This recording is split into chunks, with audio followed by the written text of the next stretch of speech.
organização está bom e aqui nós está tique diferente, porque nós está decidido não fazer eleição aqui.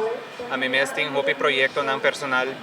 going on, então nós está decidindo que nós está coronar dois candidatos para Bayafo, incluindo Paola, que a gana mesmo ano passado.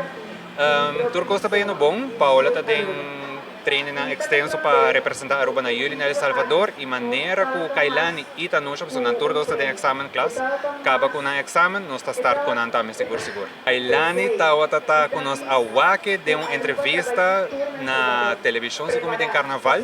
nós acerca de viajar para Waxi e loquear nos next mês de Aruba e Tanusha começa a acercar-nos que Bayafo, me digo né, ok, tá bom Tanusha, nós também trabalhamos para Bayafo. Me te quer no certamen tá hopi abrir, hopi open, hopi nós sabemos que hopi cambio não, que por ta facilitar é maior e é candidata não é muito não para participar. Nós está dando praticamente turcos, incluso Gala último ano, que assim nós por mais candidata, porque Aruba tem muito mais bonita, Aruba tem muito mais inteligente e nos mester como te pensa, nos mester poli e diamante aí para nós sacarnos bonita arubiana para representar Aruba. Agora aqui Paula está yendo El Salvador na Yuli,